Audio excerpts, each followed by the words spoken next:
시청자 여러분 안녕하십니까? 화요일 아침 뉴스 퍼레이드 윤수영입니다. 민주당 지도부가 오늘 의원총회를 열고 조국 혁신당과의 합당 관련 의견을 수렴할 예정입니다. 정청래 대표는 의견 수렴이 끝나면 가급적 신속히 입장을 정하겠다고 밝혔는데 오늘 의총이 3주 가까이 이어진 합당 내용의 중대 분수령이 될 걸로 보입니다. 정민진 기자의 보도입니다. 정청래 대표가 지난달 22일 조국 혁신당과의 합당 추진을 전격 제안한 뒤 찬반 의견이 엇갈리며 내홍에 빠진 더불어민주당. 이재명의 민주당을 정청래, 조국의 민주당으로 전환하려는 시도라고 보입니다. 두 개의 태양은 있을 수 없다는 것이 진리입니다. 대표를 앞에 앉혀놓고 그 모진 말을 쏟아냈던 사람들, 그 사람들 지금 어디 있습니까? 그 사람들 당원들이 다 심판했습니다. 오늘 의원총회를 열고 합당 문제를 다시 논의합니다. 의총 결과를 토대로 비공개 최고위에서 지방선거 전 합당 여부를 최종 결정할 방침입니다. 의원총회의 발언의 내용들을 바탕으로 최고위원회가 다시 한번 소집이 되어서 합당 추진 여부에 대한 그런 논의와 결론을 내겠다 하는 그런 취지입니다. 정 대표는 전당원 여론조사로 돌파구를 모색했지만 한병도 원내대표와 일부 최고위원들의 반대로 무산됐고 이후 정 대표는 지방선거 전 합당 입장을 철회할 수 있다는 뜻을 주변에 시사한 것으로 전해졌습니다. 의총에서 결론을 내지 못할 경우 임시기구를 꾸려 협상을 이어간 뒤 지방선거 이후 합당 여부를 결정하는 절충안도 거론됩니다. 오늘 의총 이후 합당 관련 지도부 의견이 어떻게든 정리될 것으로 보여 내부 갈등은 분수령을 맞게 될 전망입니다. TV조선 정민진입니다. 더불어민주당이 이번엔 특검 후보 추천을 둘러싼 논란으로 내분에 휩싸였습니다. 정청래 대표가 연이틀 사과했지만 당내 반발은 쉽게 가라앉지 않고 있습니다. 고희동 기자입니다. 회의장을 떠나려는 민주당 이성균 최고위원을 향해 황명선 최고위원이 심각한 얼굴로 불만을 토로합니다. 이성균 최고위원 들어가서 우리가 전주철 대변인이 아니잖아. 전주철 지금 제 대변인처럼 이야기하면 되나? 쌍방울 김성태 전 회장을 변호했던 전준철 변호사를 특검 후보에 추천했던 일을 두고 또다시 충돌이 빚어졌습니다.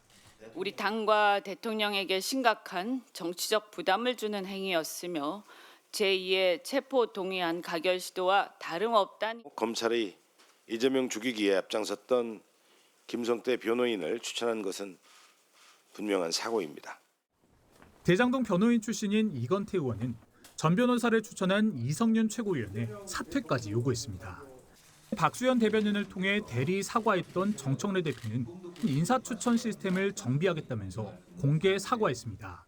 대통령께 누를 끼쳐드린 점에 대해서 대단히 죄송하다라고 다시 한번 사과의 말씀드립니다. 이 최고위원은 세밀하게 살피지 못해 유감이라면서도 비판 의견에 대해 음모론을 언급했습니다. 마치 정치적 음모가 있는 것처럼 있지도 않은 의혹이 확산되는 데 대해 매우 안타깝게 생각합니다. 이 최고위원을 자신의 유튜브 방송에 출연시킨 김어준 씨는 알고 보니 해도 됐던 인사 같다고 했습니다. 민주당은 조국 혁신당과의 합당 문제를 논의하기 위한 의원총회를 열 예정인데 이 자리에서 정 대표의 리더십에 대한 성토가 이어질 가능성이 있습니다. TV조선 고희동입니다. 국민의힘이 한동훈 전 대표와 김종혁 전 최고위원을 제명한 데 이어 배현진 의원에 대한 징계 절차를 시작했습니다.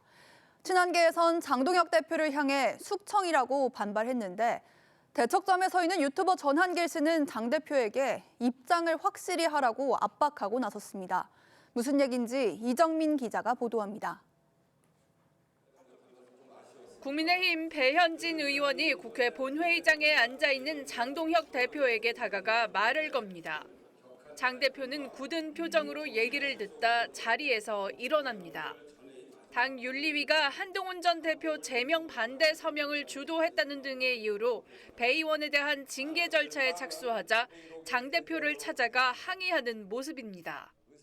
배 의원은 TV조선과의 통화에서 서울시당 위원장 직무를 정지시키고 공천권을 뺏으려고 하는 것이냐고 따졌는데 장 대표로부터 윤리위는 독립기구라는 대답만 들었다고 했습니다. 앞서 지도부는 친한계 김종혁 전 최고위원 제명도 확정했습니다. 당 지도부와 당원을 모욕했다는 이유로 윤리위로부터 탈당 권유 처분을 받고도 기한 내 탈당하지 않자 제명 처리가 된 겁니다. 최고위의 의결이 없었고 보고사항으로 마무리되었습니다. 네, 제명된 것입니다. 김 전 최고위원은 법원에 가처분을 신청했고 친한계는 숙청 정치라며 반발했습니다.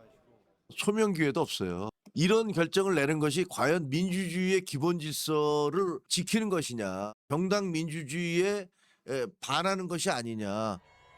이런 상황에서 유튜버 전한계 씨는 오는 11일까지 윤 어게인 절연이 공식 입장인지 밝히지 않으면 배신으로 간주할 것이라며 장 대표 입장을 요구하고 나섰습니다.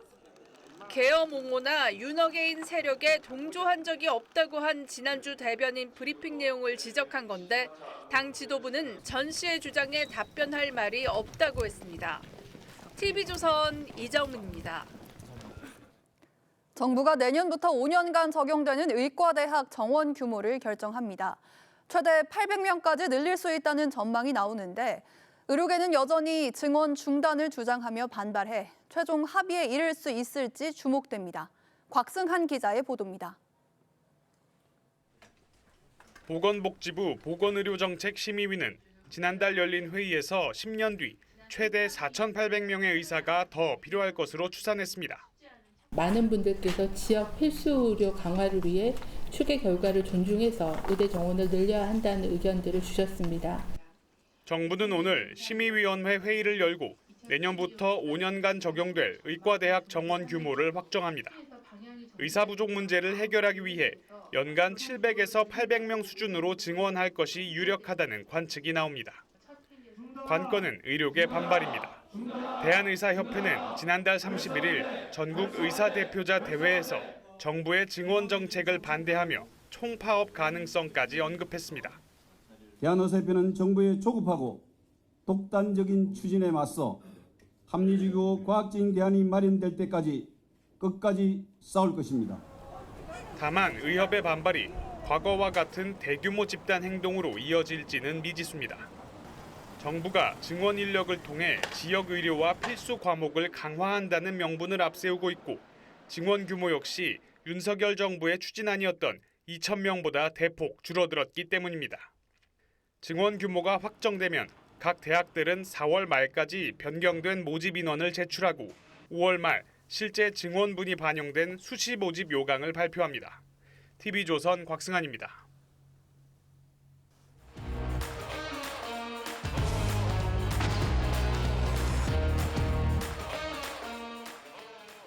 정치권 소식 짚어보는 아침의 맞수 시간입니다. 김상일 전 민주당 부대변인, 최병묵 정치평론가 나오셨습니다.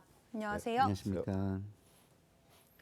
정청래 대표가 전준철 변호사 2차 특검 후보 추천 논란에 대해 직접 사과했습니다. 관련 영상 먼저 보시죠. 이번 일에 대해서 당대표로서 어제 대통령께 누를 끼쳐 송구하고 죄송스럽다라고 사과를 드렸습니다. 오늘 다시 한번 대통령께 누를 끼쳐 드린 점에 대해서 대단히 죄송하다라고 다시 한번 사과의 말씀 드립니다. 단순 실수로만 치부할 수 없는 뼈아픈 실책입니다. 제2의 체포 동의안 가결 시도와 다름없다는 게 특검을 전가하는 과정에서 정치적 해석과 음모론적 의혹이 제기되는 것이 안타깝습니다.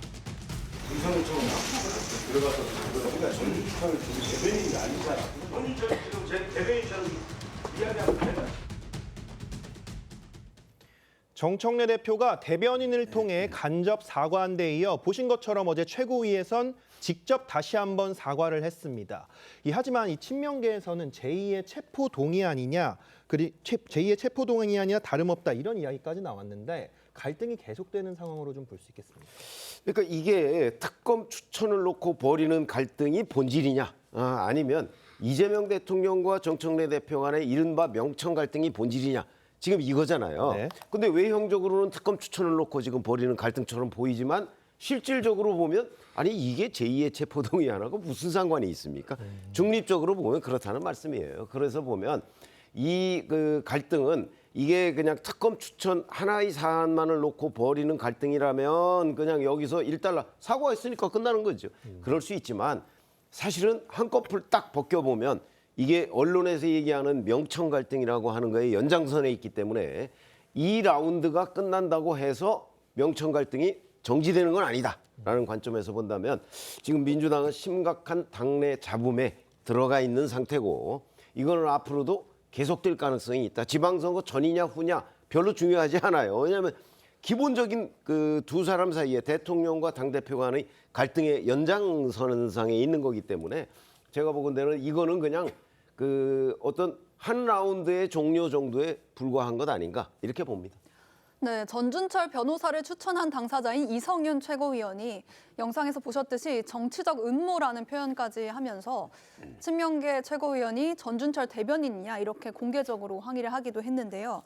근데 이 최고위원이 또다시 전 변호사를 감싸면서 갈등의 불씨가 남았다 이런 얘기도 나오는데 이 갈등 더 갈 거라고 보십니까? 더 가죠. 저것이 기본적으로 그 주도권 경쟁을 마치 당대표와 그 주변이 대통령과 하는 것처럼 지금 보이잖아요. 네.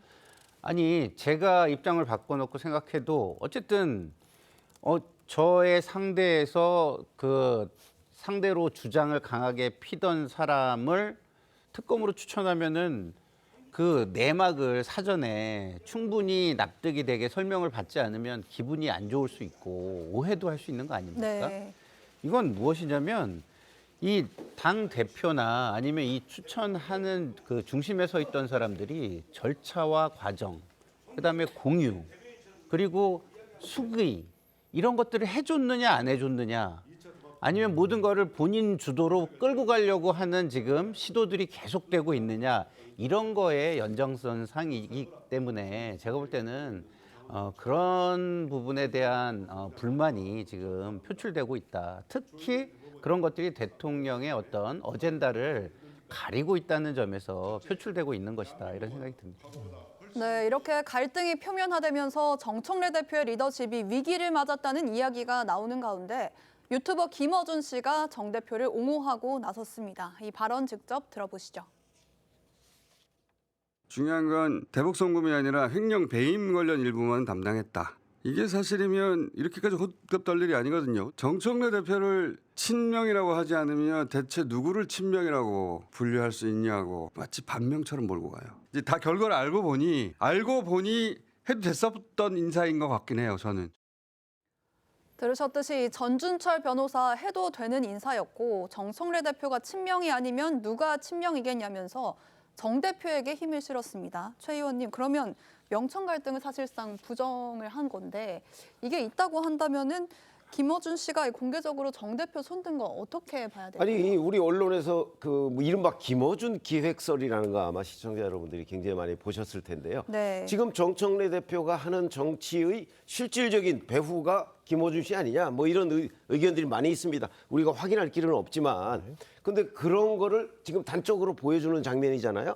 제가 보기에는 전준철 변호사를 특검으로 추천한 것이 잘 됐다고 하기는 좀 어려운 상황이에요. 그렇다고 이거는 잘못된 인사야 이렇게 하기도 어려운 그 약간 애매한 지점에 있어요. 왜냐하면 저 전준철 변호사가 검사 시절에는 이른바 이성윤 사단이라고 할 수 있는 사람이거든요. 네. 그런데 그런 사람이 변호사 때 변호사 업무로서 그 김성태 전 쌍방울그룹 회장을 변호한 거예요. 그 두 가지는 서로 다 분리해서 생각할 수 있거든요. 그러면 그렇다고 해서 김어준 씨가 이건 정청래 대표가 충분히 해도 되는 인사야 이렇게까지 얘기할 건 또 아니에요. 그러니까 그 두 가지를 분리해서 봐야 되는데 지금 김어준 씨는 이제 무작정 정청래 대표를 감싸기에 나선 거잖아요. 저렇게 되면 이제 아마 이재명 대통령 쪽에서는 그래 김어준 씨가 역시 뭐 정청래 대표의 배후에 있다더니 정말 그렇구나 하는 걸 확인한 모양새가 됐어요. 저렇게 되면 갈등은 해소되지도 않고 김어준 씨가 이른바 민주당 진영 전체에 가지는 영향력도 반쪽이 될 가능성이 대단히 많습니다. 네. 네, 방금 그 최 의원님이 네. 말씀하신 것처럼 김어준 기획설 이런 이야기들이 나오는 거 민주당 내에서는 좀 어떻게 보고 계십니까? 그러니까 이제 김어준 씨가 좀 자초하는 거죠. 지금 말씀하신 것처럼 그 특검 추천이 문제가 없고 할 사람을 했다라면은 대통령의 반응이 잘못됐다라는 거잖아요. 네. 그럼 대통령의 저런 반응이 나오지 않도록 오해의 소지를 사전에 설명을 했다면 이런 사람이고 오해하지 마세요. 그런 정무 라인이 가동이 되는 거 아닙니까? 그 당과 청와대 간에는. 네. 근데 그런 게 전혀 가동되지 않고 해가지고 좀 불쾌하거나 오해를 할 수 있는 부분이 분명히 있었음에도 왜 아무 문제가 없었는데 대통령은 이걸 가지고 불쾌해하는 거야?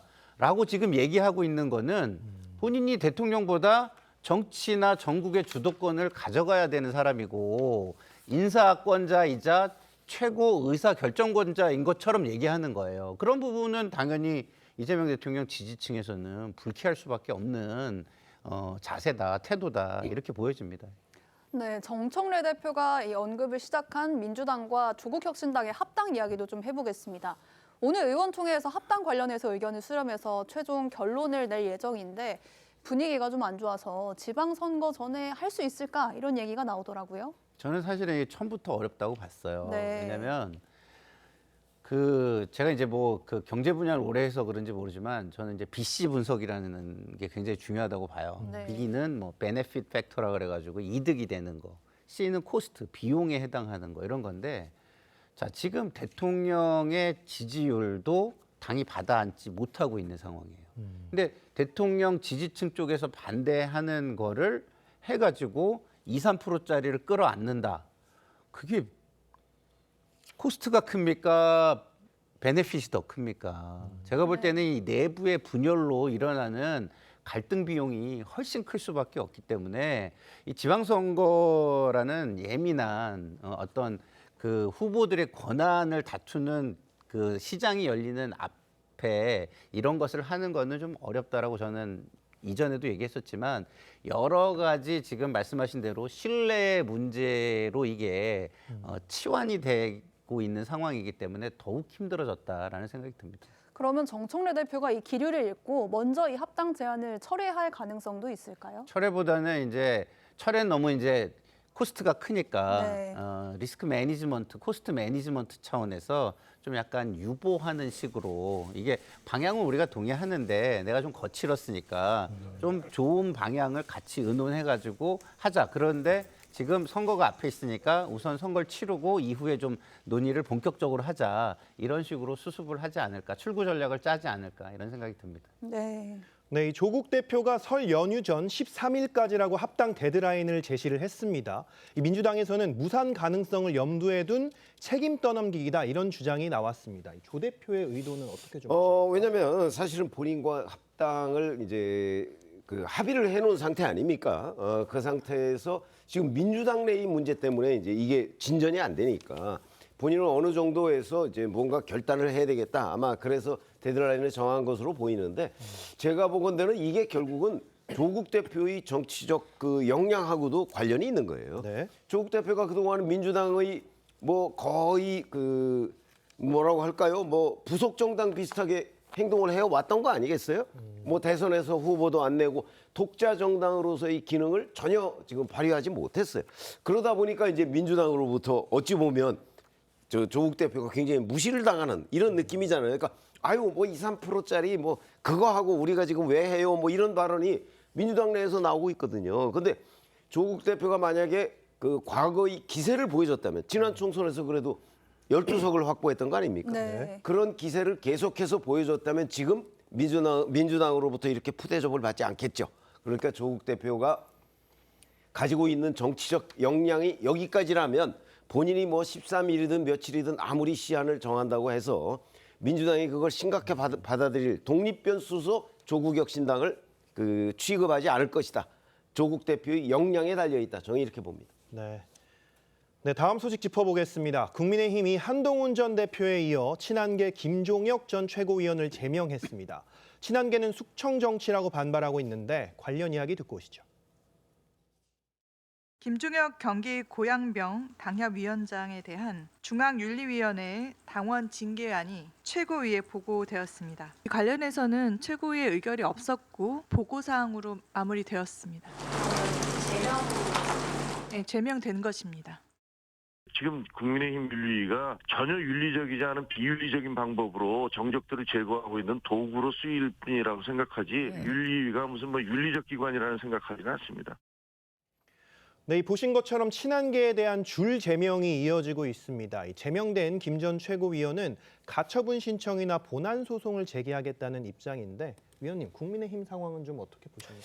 지금 지방선거 이제 4개월도 남지 않았습니다. 네. 정당이라는 거는 결국 선거에서 이겨서 그 국정을 자기들이 찾아오기 위한 게임의 성격이 강하거든요. 네. 그러면 이겨야 될 거 아니겠습니까? 자, 그러면 지금 장동혁 대표가 리드하는 국민의힘의 저런 상황이 과연 이번 지방선거에서 이기거나 아니면 적어도 유리하게 가져가기 위한 어떤 그 프로그램 속에서 긍정적인 의미를 우리가 찾을 수 있는 거냐? 전혀 찾을 수 없다고 저는 생각을 합니다. 저희는 이제 오랫동안 이 정치를 취재해온 기자로서의 관점으로 보면 지금 국민의힘의 상황은요, 결국 이제 적전 분열 뭐 이런 느낌이 명확하고요. 그러면 이거는 선거를 이기는 길이 아니고 선거를 오히려 지는 길로 향해서 지금 치닫고 있는 것 아닌가 하는 평가를 아마 적어도 중립적인 사람은 내리지 않을 수 없는 상황이 지금 벌어지고 있는 거거든요. 이런 상황이라면 과연 지방선거를 대비하기 위해서 지금 저런 걸 하고 있느냐, 아니면 장동혁 대표 등 주류가 지방선거 이후에 오히려 대비하고 있는 것 아니냐, 뭐 이런 평가를 아마 일반 시청자분들도 이제 다 너무 눈에 보이게 느끼고 있는 것 아닌가, 이렇게 생각합니다. 네, 여기에 배현진 의원에 대한 징계 절차도 시작이 됐습니다.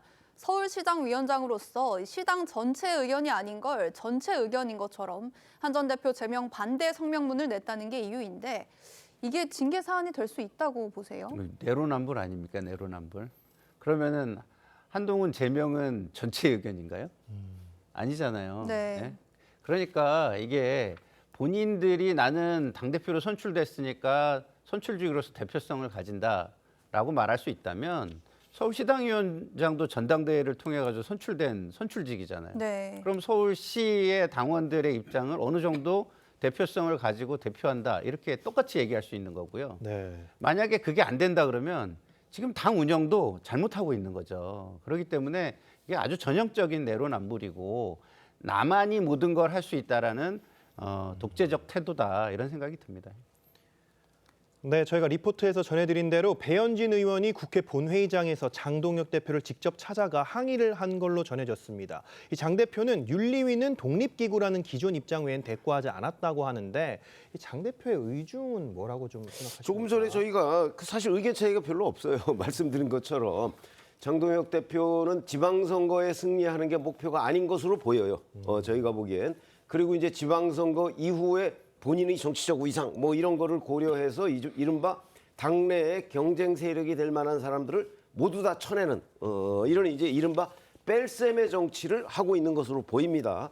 그러면 이제 이 기자들 입장에서 저런 국민의힘의 상황을 보면 저거는 진짜 대사를 앞두고 일을 그르치는 쪽으로 오히려 가고 있는 그런 상황이 아닌가. 그래서 국민의힘 지지층의 입장에서 보면 아마 굉장히 안타까운 장면이 계속되고 있는데 당내에서 누구도 당내에 사실 기라성 같은 정치 중진들이 많이 있잖아요. 근데 그런 사람들도 다 그냥 마치 자기 일이 아닌 듯이 이렇게 벌어지고 있어서 제가 보건대는 저는 뭐 국민의힘을 굉장히 오래 취재했습니다만은 국민의힘의 지금 전신 역사까지 이렇게 쭉 둘러봤을 때 처음 보는 장면이다 이렇게 평가할 수 있겠습니다. 네, 한편 배 의원이 위원장인 서울시당의 윤리위에서는 이 전두환 씨 사진을 당사에 걸자고 주장했던 유튜버 고성국 씨에 대한 징계 절차에 착수했습니다.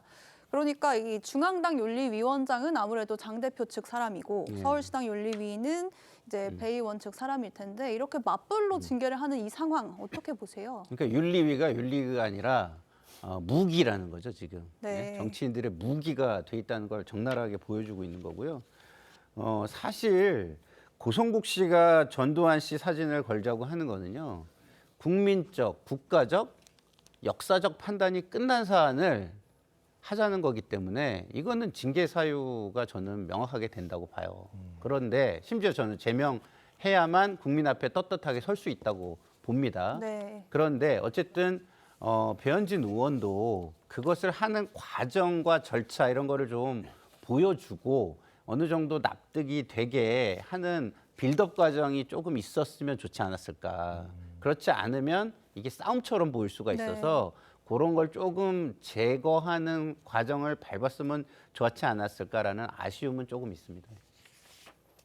이런 상황에서 유튜버 전한기 씨는 내일까지 윤어게인 절연에 관련돼서 이 장동혁 대표의 입장을 요구하고 나섰습니다.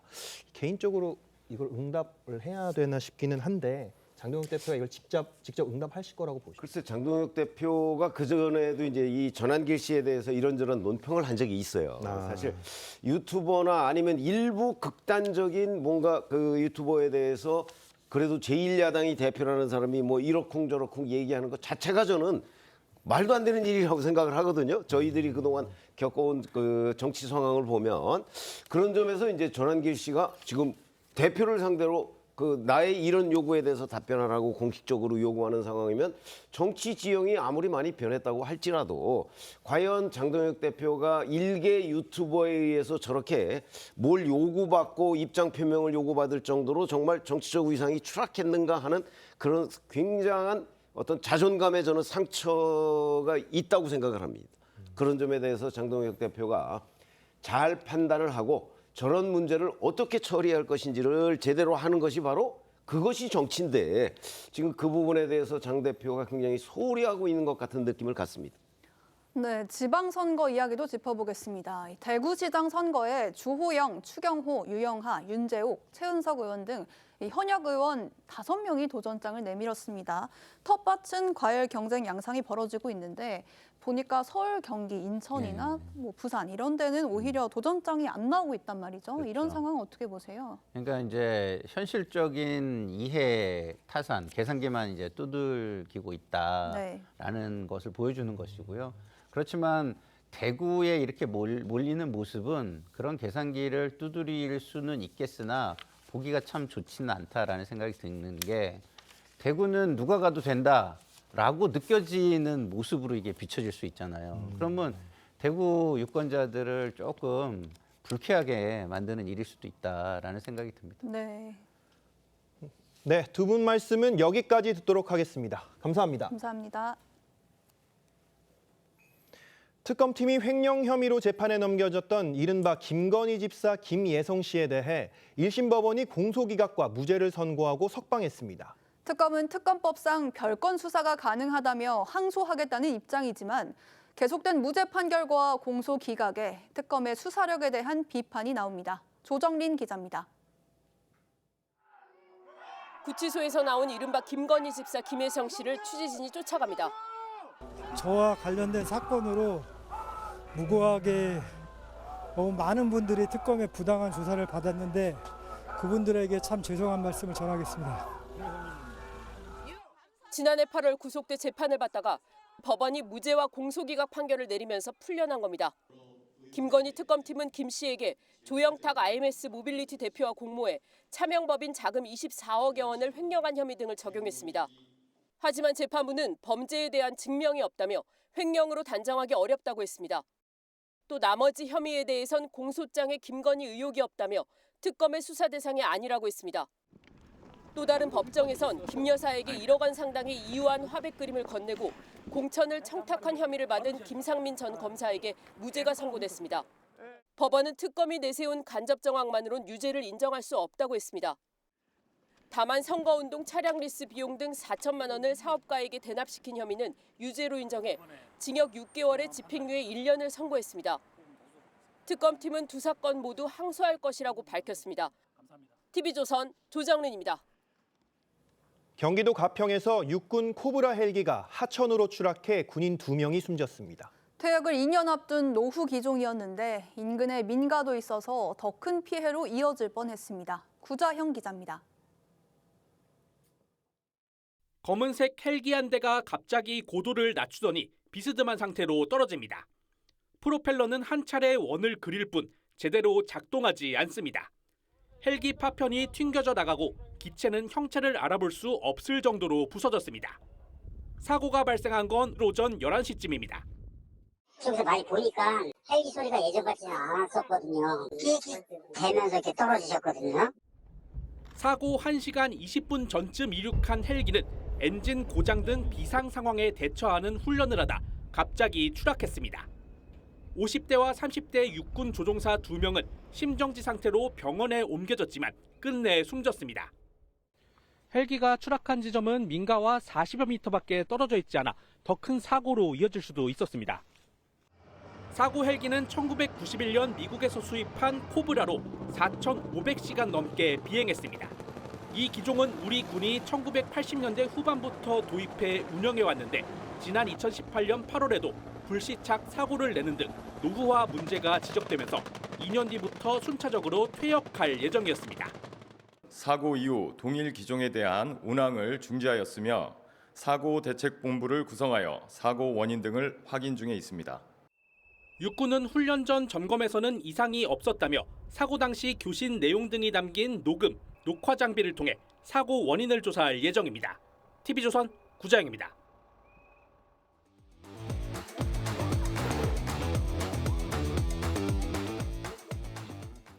화제가 된 사건 사고 소식 짚어보는 아침의 이슈 시간입니다. 최진영 변호사, 장현주 변호사와 함께 이야기 나눠보겠습니다. 안녕하세요. 네, 안녕하십니까?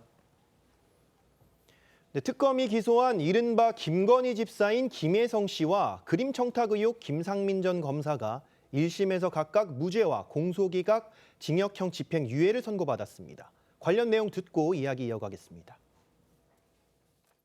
저 때문에 많은 분들이 고생하셨는데 그분들에게 참 죄송한 말씀 전하고 저 때문에 피해 보신 많은 분들에게 앞으로 살아가면서 천천히 다 이 빚 갚아가도록 하겠습니다. 불법과 왜곡으로 얼룩졌던 특검 수사에 대한 어떤 법원의 준엄한 판단입니다. 우리 편이라면 어떻게든 무조건 봐주고 반대편은 묻지마식으로 죽이는 이런 공위병식 광풍에 대해서는 반드시 책임을 물어야 할 것입니다.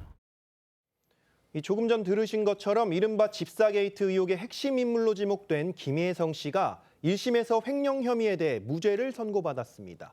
최 변호사님, 재판부가 어떤 부분에서 무죄를 선고하게 된 겁니까? 한마디로 투자를 받아가지고 투자를 어떻게 보면 성사시키는 과정에서의 일시적인 어떤 자금 차용, 이렇기 때문에 제3자나 자기를 위해서 이익을 보고 그 투자했던 금액에 대해서 손실을 보는 시기에 어떤 횡령이 성립된다고 보기가 어렵다, 이런 판단인데요. 네. 아시다시피 지금 이번 특검 같은 경우에는 IMS 모빌리티와 관련해서 거기에 그 자본 잠식 상태에서 그것을 투자를 해서 살리려고 하는 그 일련의 과정 속에서의 어떤 작은 거래를 딱 떼가지고 그걸 횡령이라고 볼 수 없다라고 했는데요. 네. 사실 더 이 부분에 대해서 지금 어떻게 보면은 무죄가 난 것이 충격적인 것은 사실 이 부분에 대해서 그동안 얼마나 많은 정치적인 마타도가 있었습니까? 그런데 얼마 전 같은 경우에도 김건희 여사도 특검이 15년이나 구형을 했습니다만 대부분 다 무죄가 나고 1년 8개월이 선고된 것보다 이 사건은 더 충격적인 것이 그 전체가 사실상 무죄 아니겠습니까? 24억 이 부분에 대해서는 그 특검의 어떤 수사 대상은 되지만 말씀드린 것처럼 범죄에 대한 입증이 없다라고 해서 무죄가 된 것이고, 그 이외에 그 김혜성 씨 개인 회사와 관련된 여러 어떻게 보면 장기간에 있었던 개인 어떤 횡령, 이 부분은 사실 김건희 여사의 특검과는 아무런 관계가 없다라는 취지로 해가지고 수사권이 없는데 수사를 해서 기소를 해서 이 부분은 공소기각이다. 너무 어떻게 보면은 이 사안에 대해서는 어떻게 보면 그 특검법과 관계없는 것까지 수사를 했는 이 부분에 대한 책임을 물었는데요. 오히려 그런 식으로 해서 면책시켜버린 건 아니겠습니까? 지나친 어떤 고집을 부리다가 이 사건을 어떻게 보면 그때 망쳐버린 것인데, 실제로 하려고 하면 이 사건은 경찰이나 이런 데를 보냈었죠. 그러지 않고 지나친 먼지떨이식 조사하기 위한 결과가 있는 것이 아닌가라는 비판이 법조계에서 있는 것 같습니다. 네, 방금 전에 최 변호사님이 좀 설명해 주셨지만 이 무죄도 무죄지만 재판부가 대부분의 혐의에 대해서 공소 기각 결정을 내렸단 말이죠. 특검이 항소한다고 했는데 이럴 경우에 재판부의 판단이 좀 달라질 수 있을까요? 일단 말씀드린 것처럼 특검법에는 특검이 수사할 수 있는 수사 범위가 구체적으로 규정되어 있습니다. 네. 그 수사 범위 중에 16호에 보면 수사 과정에서 인지된 관련 범죄도 대상으로 해서 수사를 할 수 있다라고 규정되어 있는데, 지금 나머지 혐의에 대해서 재판부는 관련성을 인정하지 않고 관련 범죄로 인정하지 않은 겁니다. 결국에는 특검이 수사할 수 수 있는 대상이 아니었다라고 판단하고 공소기각 판결을 한 것인데요. 공소기각은 말 그대로 절차상의 하자로 인해서 소송을 종료시키는 것이기 때문에 실체 판단까지 나아가지도 않은 부분에 해당합니다. 따라서 특검에서는 이 판단에 대해서 수긍하기 어렵다라고 하고 항소 의지를 밝히고 있는데 사실 항소심 재판부에서는 관련성 여부에 대해서 다르게 판단할 가능성도 남아있기 때문에요. 네. 일단 항소가 되고 나면 항소심 과정에서 과연 이 부분에 대해서 수사권이 있다라고 볼 것인지 여부를 좀 더 지켜봐야겠습니다. 네, 같은 날 법원은 김상민 전 부장검사가 공천 청탁을 목적으로 고가의 미술품을 김 여사 측에 전달한 혐의와 관련해서도 무죄를 선고했습니다. 재판부의 이 청탁금지법 위반, 혐의 무죄 선고, 이 무죄가 선고된 부분의 근거를 좀 짚어주시겠습니까? 사실 공수 사실 자체가 현직 부장검사로 있으면서 부산 지역에 국민의힘 공천을 청탁하고 그에 대한 대가로서 지금 이완 의원의 그 화백에 억대의 그림을 물방울 그림을 이렇게 제공했다라는 식으로 해서 지금 기소된 것 아니겠습니까? 네. 그런데 이번 그 1심 판결 같은 경우에는 그 물방울 그림 자체를 구입을 해서 김건희 여사에게 줬다라고 볼 수 있는 직접적 간접적 증거가 없다라고 얘기를 했습니다.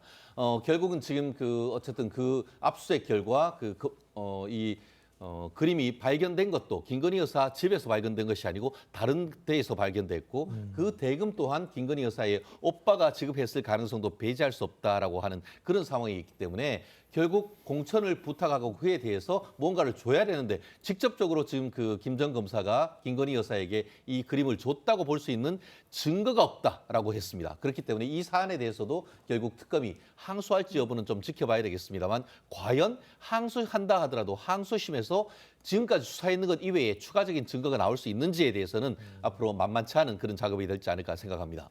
네, 반면에 재판부는 정치자금법 위반 혐의는 유죄로 인정해서 이거는 징역형의 집행유예를 선고를 했습니다. 그럼 이 부분은 어떤 거를 받았다고 보고 어떻게 판단을 한 겁니까? 앞서 말씀드린 것처럼 그림과 관련해서는 무죄를 선고받았지만 정치자금법 위반 혐의에 대해서는 집행유예형의 유죄 형고를 받았습니다. 결국 총선용으로 차량 비용이라든지 이런 부분들을 대납시킨 혐의로 지금 결국 정치자금법 위반에서는 유죄 혐의를 받은 것인데요.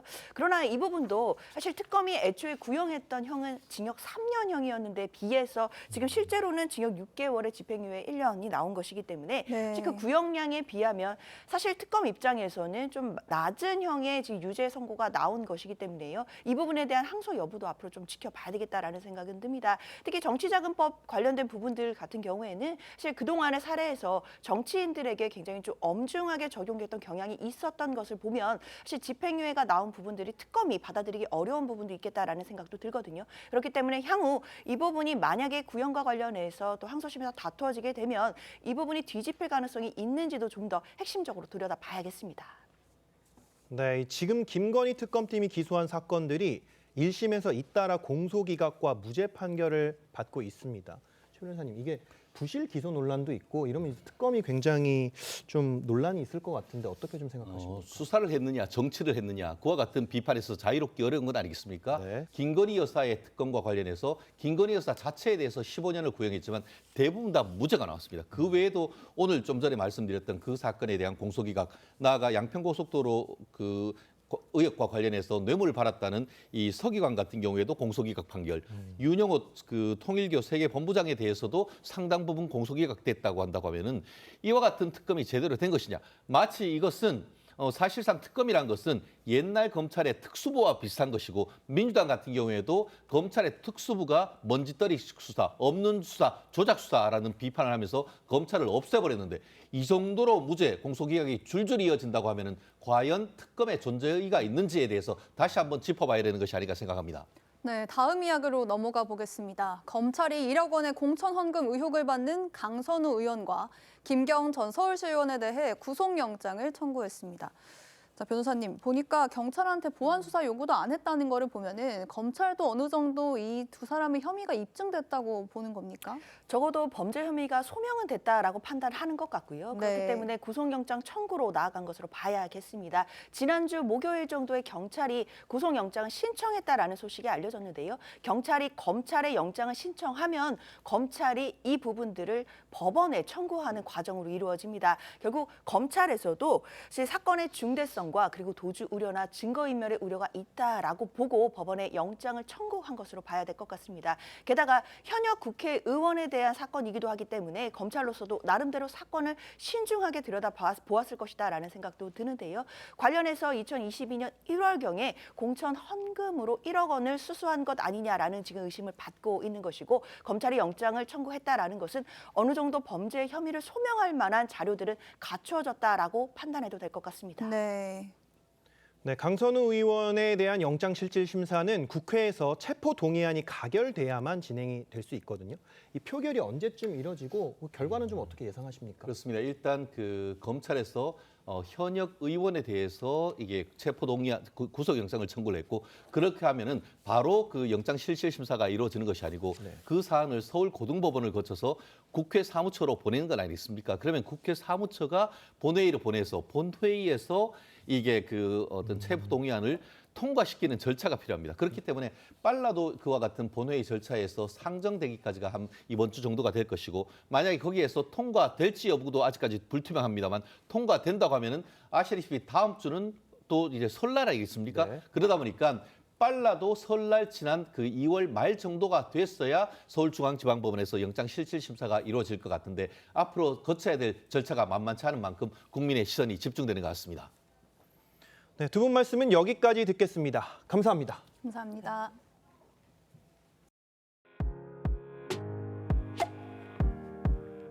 렌즈에 담긴 순간 그 의미를 짚어보는 시간이죠. 사진 기자가 선택한 아침의 한 장입니다. 오늘은 조선일보 사진부 이태경 기자와 함께합니다. 안녕하세요. 오늘 볼 사진 어떤 건가요? 네, 카니발 시즌이 다가오고 있는데요. 지구촌 곳곳을 뜨거운 열기로 물들이고 있는 축제의 현장, 사진으로 만나보겠습니다. 화려한 의상을 갖춰 입고 거리를 가득 메운 인파가 가득한 이곳은 브라질입니다. 강렬한 음악과 그 뒤를 따르는 수만 명의 행렬이 도심 전체를 거대한 무대로 만드는데요. 본격적인 카니발은 아직 개막 전이지만 이미 브라질 전역은 거리 곳곳마다 각기 다른 테마의 축제로 들썩이고 있습니다. 화면을 뚫고 나오는 열기 정말 대단한데요. 그런데 지구 반대편에서는 이와는 전혀 다른 모습의 카니발이 열리고 있다고요? 네, 그렇습니다. 온 세상이 하얗게 뒤덮인 캐나다 퀘벡에서는 또 다른 모습의 카니발 축제가 펼쳐지는데요.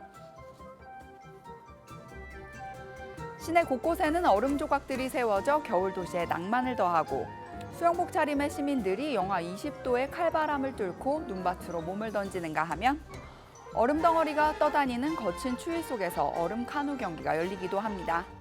세계 3대 겨울 축제로 꼽히는 퀘벡 윈터 카니발의 상징과도 같은 모습들입니다. 사진처럼 활기찬 모습으로 오늘 하루 시작해보시면 어떨까 합니다. 지금까지 아침의 한 장이었습니다. 출근길 우산 챙기셔야겠습니다. 오늘 오전 전남과 제주를 시작으로 오후부터 전국 대부분 지역에 눈이나 비가 내릴 텐데요. 예상 강수량은 대부분 5mm 안팎이 되겠고요. 제주 산지에는 최대 10cm 이상, 중부 내륙과 경남 서부 내륙에는 1에서 3cm, 서울에는 1cm 미만의 눈이 내리겠습니다. 눈비 소식이 없는 동해안 중심으로는 대기가 여전히 건조하겠고요. 그 밖의 지역도 건조함이 완벽히 해소되진 않겠습니다. 또 동해안과 제주도를 중심으로는 바람도 강해서 불씨 관리를 잘 해주셔야겠습니다. 오늘 늦은 밤부터 수도권을 중심으로 초미세먼지 농도가 높아지겠습니다. 현재 기온을 보시면 서울이 영하 0.7도로 어제보다 8도가량 높게 시작하고 있는데요.